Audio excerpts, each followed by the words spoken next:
दुर्गराज चित्तौड़गढ़ पर वीरांगनाओं को श्रद्धांजलि देने पहुंचे मुख्यमंत्री भजनलाल शर्मा ने दुर्ग की मिट्टी को माथे से लगाया, बोले बलिदानियों की है धरती।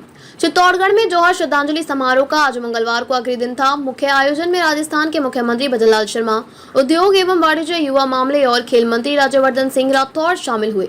सीएम भजनलाल शर्मा हेलीकॉप्टर से उतरते ही दुर्ग की माटी का तिलक अपने माथे पर लगाया, धरती को नमन किया। जौहर श्रद्धांजलि समारोह में भी राणा सांगा पर किए गए टिप्पणी को लेकर निंदा की। सीएम ने इस दौरान जौहर स्मृति संस्थान और विधायक चंद्रभान सिंह आक्या द्वारा मांगे गए मांगों पर विचार करने की बात कही। मुख्यमंत्री अपने नियम समय से लगभग 2.5 घंटा लेट पहुंचे।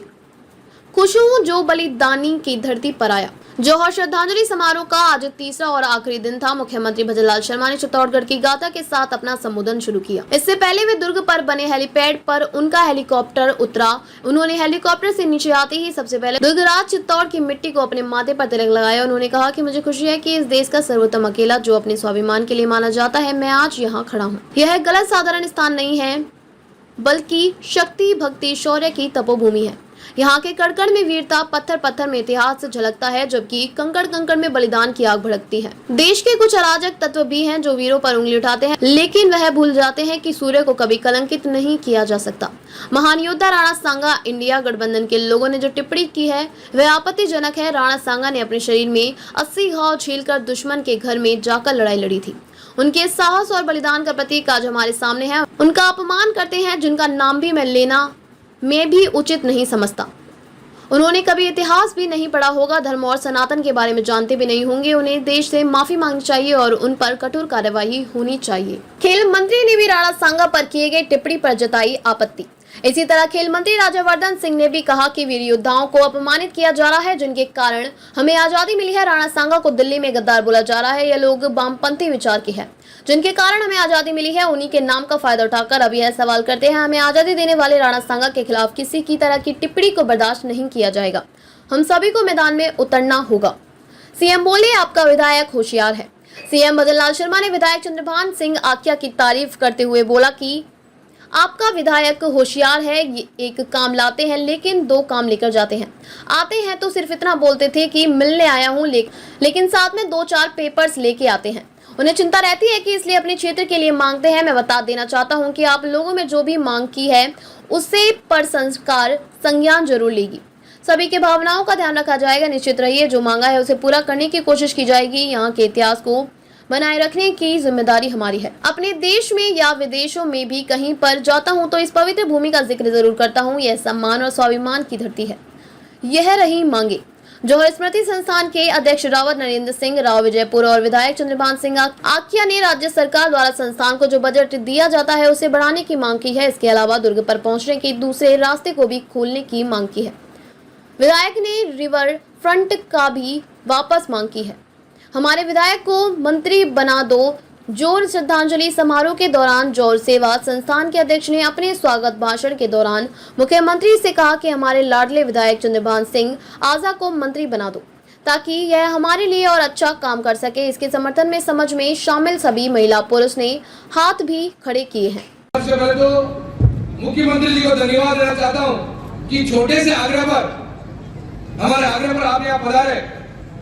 इसलिए मैं तहे दिल से यहाँ का जनप्रतिनिधि होने के नाते आपका तहे दिल से स्वागत करता हूँ, क्योंकि आपका व्यस्तम कार्यक्रम था। आपका दिल्ली से डायरेक्ट यहाँ पधारना हुआ है, इसलिए मैं आप लोगों का आपका तहे दिल से स्वागत करता हूँ। आपने हम लोगों को बजट में खूब दिया है, पर यहाँ की काफी और भी मांगे हैं। ये मांग करने का जगह नहीं है, पर यहाँ सबसे बड़े किले की या पीछे वाला सूरजपुर वाला गेट खुल जाए तो हम लोगों के लिए किला एशिया का नंबर 1 किला है और हम सब लोगों के लिए अच्छी हो जाएगी। माननीय कलेक्टर साहब ने हमारे मंत्री जी गजेंद्र सिंह जी बनाए थे, यहाँ सर्वे भी करवाई और यहाँ काफी कुछ देखा है। तो आप एक बार मन से भरवा देंगे तो ये हमारा दरवाजा खुल जाएगा और पीछे वाला गेट चालू हो जाएगा, क्योंकि आज हमारे ऊपर आने में काफी परेशानी आई है और नीचे से 6-7 किलोमीटर सब लोग पैदल बुला रहे हैं और 11 बजे से आपका वेट कर रहे हैं। इसलिए आपके मुख आने से ये आप घोषणा करेंगे। और हमारी रिवर फ्रंट की चित्तौड़ की 2 नदियां चित्तौड़गढ़ शहर के बीचों बीच निकलती है। रिवर फ्रंट की हमारी बहुत बड़ी मांग है इस यूनिट को भी आप हमारी मांग मानेंगे, क्योंकि आपने कहा चंद्रबान में अगले बजट में दूंगा, इसलिए आज आप मुकरानी से अगर आप पोस्ट हो जाएगी तो बहुत बड़ी मांग होगी। और जोर समृद्धि संस्थान के लिए यहाँ हर जोर मेले के लिए 5 लाख रुपए मिलते हैं, तो वो भी हमारे यहाँ 10 लाख रुपए हो जाए इस मेले के लिए। और खिलाड़ियों के लिए भी 3 लाख कैसे मिलता है, वो पैसा भी हमारा डबल हो जाए, वो घोषणा आप लोगों से यहाँ हो। और जितने भी यहाँ जनप्रतिनिधि बता रहे हैं, उन जनप्रतिनिधि को मैं तर्ज से स्वागत करता हूँ। काफी जनप्रतिनिधि सामने बैठे ब्याज है, उनका भी मैं धन्यवाद देना चाहता हूँ। आप सब लोग बता इस कार्यक्रम में चार लगे, कार्यक्रम की शोभा बढ़ाई, इसलिए मैं स्वागत करता हूँ। और सीएम साहब को बाढ़ में पधारना है, क्योंकि वह महिला सम्मेलन बहुत बड़ा कार्यक्रम है, इसलिए माननीय सीएम साहब बोलेंगे। और मुझे 2 मिनट का समय भी दिया, इसलिए मैं जोर समृद्धि संस्थान का आभारी हूँ। और आप लोगों ने वास्तव में मेरे पे खूब आशीर्वाद रखा, ऐसे आशीर्वाद बना हुए। धन्यवाद। जय हिंद, जय भारत। निश्चित रूप से मैं बहुत ही सौभाग्यशाली हूँ कि आज इस श्रद्धांजलि समारोह में मेरे को आमंत्रित किया है। निश्चित रूप से संस्थान का आभार व्यक्त भी करता हूँ, जिन्होंने इस पवित्र कार्यक्रम में हिस्सा लेने के लिए मुझे अवसर दिया। यह समारोह उन वीर वीरांगनाओं को श्रद्धांजलि अर्पित करने का एक पावन अवसर है, जिन्होंने अपने प्राणों की आहुति देकर राष्ट्र, धर्म और आत्मसम्मान की रक्षा की। मैं गर्व और विनम्रता के साथ इस मंच से उन अमर बलिदानियों को नमन करता हूं, जिनकी वीरता, त्याग और की गाथाएं आज भी रगों में जोश भरती हैं और हमारे हृदय में देशभक्ति की ज्वाला प्रज्वलित करती है। मैं आज के दिन स्वर्गीय महेंद्र सिंह जी मेवाड़, स्वर्गीय अरविंद सिंह मेवाड़ जी को भी भावभीनी श्रद्धांजलि अर्पित करता हूं। इन दोनों का जाना हमारे लिए अपूर्ण क्षति है। मित्रों, निश्चित रूप से मुझे प्रसन्नता है आज मैं इस दुनिया के सर्वोत्तम किला, जो अपने आप में स्वाभिमान के लिए देश नहीं दुनिया में जाना जाता है, मैं आज इस किले पे खड़ा हूं। निश्चित रूप से मैं नमन करता हूं, अभिनंदन करता हूं और इसको प्रणाम करता हूं उन सभी को जिन्होंने अपनी महत्वपूर्ण भूमिका निभाई है। चित्तौड़गढ़ का कोई ये साधारण स्थान नहीं है, ये शक्ति और भक्ति, त्याग और तपस्या की तपोभूमि है। ये वो धरती है जहाँ कर में वीरता की गाथाएं समाई हुई हैं। पत्थर पत्थर में इतिहास बसता है और कंकर में बलिदान की प्रचंड आग धधकती है। यहाँ की मिट्टी को उन वीर योद्धा और वीरांगनाओं ने अपने रक्त से सींचा है, जिन्होंने स्वतंत्रता, धर्म और आत्मसम्मान के लिए अपना सर्वस्व न्यौछावर कर दिया है। ये वो पवित्र भूमि है जहाँ क्षत्रिय वीर मर मिटने को अपना सौभाग्य मानते हैं। वीरांगनाएं अपने सम्मान की रक्षा के लिए धड़क की ज्वालाओं में कूद पड़ी, बिना एक पल हिचकिचाए। चित्तौड़ का यह दुर्ग राष्ट्रीय अस्मिता, सनातन संस्कृति का प्रतीक है। यहाँ का दर्शन करना किसी तीर्थ यात्रा से कम नहीं है। जैसा कि कवि श्याम नारायण पांडे जी ने लिखा है, मुझे न जाना गंगा सागर, मुझे न रामेश्वर काशी, तीर्थराज चित्तौड़ देखने को मेरी आंखें प्यासी। ये जो कहावत है, ये निश्चित रूप से ये वो कहावत है जो दिल से निकली हुई कहावत है। चित्तौड़ की ये पवित्र धरती विश्व में त्याग और शौर्य की अनुपम मिसाल है, जहाँ दुनिया एक और चित्तौड़ और मेवाड़ के वीरों से प्रेरणा लेता है, उनका अपना आदर्श मानता है। वहीं दूसरी ओर इस देश में ऐसे अराजक तत्व हैं जो हमारे वीरों के पर उंगली उठाते हैं, लेकिन वे भूल जाते हैं कि सूर्य को कलंकित नहीं किया जा सकता।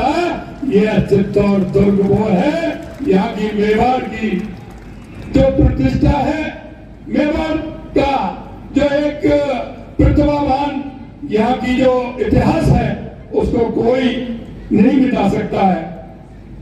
महान योद्धा मेवाड़ शिरोमणि राणा सांगा पर जिस तरह से एनडी गठबंधन ने जिस तरह का एक टिप्पणी की है, निश्चित रूप से वो आपत्तिजनक है और माफी के लायक भी नहीं है। राणा सांगा एक ऐसे योद्धा थे जिन्होंने अपनी मातृभूमि और सनातन धर्म की रक्षा के लिए अपने प्राणों की आहुति दी थी। उनके शरीर पर 80 घाव थे, फिर भी उनके मन में कभी व्यथा नहीं आई। और सबसे बड़ी बात यह थी कि उन्होंने वो युद्ध किया था, और वो युद्ध वहां किया था, दुश्मन की मांग पर किया था, उनके घर में घुस करके किया था, क्योंकि वहां से आगरा और फतेहपुर सीकरी में जब उनकी सल्तनत थी, उन्होंने पानीपत के युद्ध में उनको धूल चटाई थी। और पहली बार धोखे से तोपों का उपयोग किया गया था। महाराणा सांगा ने जिस तरह की वीरता के साथ इस मां भारती के लिए काम किया, आज दुनिया में कोई नहीं कह सकता। ऐसे उनके मन की कभी व्यथा नहीं आई। राणा सांगा तो वो वीर योद्धा थे जिन्होंने खानवा मुगलों को घर में घुसकर मारा था। अगर इस युद्ध में बाबर को तोप खाना नहीं होता तो इस हाथ ही कुछ और होता, इतिहास की बदलती हुई तस्वीर होती, क्योंकि पहली बार तोपों का उपयोग उस युद्ध में किया गया था। मैं कहना चाहता हूं, राणा सांगा का जीवन स्वतंत्रता, साहस और बलिदान का प्रतीक है। उन्होंने न केवल मेवाड़ की रक्षा की, बल्कि समस्त भारतवर्ष की सांस्कृतिक और धार्मिक पहचान को बचाने में अपनी महत्वपूर्ण भूमिका निभाई थी। उनके बलिदान ने हमें यह सिखाया कि सच्चा योद्धा वही है जो अपने धर्म, अपनी मिट्टी और अपनी जनता के लिए सब कुछ न्यौछावर कर दे। यह बयान न केवल राणा सांगा का अपमान, बल्कि उन सभी योद्धाओं का अपमान है जिन्होंने सनातन धर्म और इस धरती की रक्षा के लिए अपने आप को प्राणों की आहुति दी है। मैं ऐसे नेता से पूछना चाहता हूं, क्योंकि मैं नाम लेना भी उचित नहीं समझता, ऐसे नेता का जिन्होंने टिप्पणी की है, ऐसे नेताओं से मैं पूछना चाहता हूं, क्या कभी आपने राणा सांगा के बलिदान को समझने की कोशिश की है? क्या इस मेवाड़ का इतिहास कभी आपने पढ़ा है कि मेवाड़ का इतिहास कैसा है? क्या आपने कभी सोचा कि उनके जैसे योद्धाओं की वजह से ही आज हम अपनी संस्कृति और धर्म को जीवित रख पाए हैं? मैं सभा के प्रमुख से मांग करता हूं कि वे इस बयान पर तुरंत संज्ञान लें और अपने सांसद के खिलाफ सख्त कार्रवाई करें, पूरे देश से माफी मांगे। मैं सभा वालों को बताना चाहता हूं कि एकलिंग जी की भूमि है, जहाँ के राणा स्वयं को महाराज न मानकर भगवान एकलिंग को दीवान मानते थे और 36 को उनको साथ लेकर चलते थे। मेवाड़ के राज्य चिन्ह में आदिवासी प्रतिनिधि का चित्र सामाजिक समरसता की अनूठी मिसाल है। महाराणा प्रताप ने तो वीरों के साथ स्वाभिमान की लड़ाई लड़ी। यहाँ का कथन है, जो दृढ़ राखे धर्म को, ताए राखे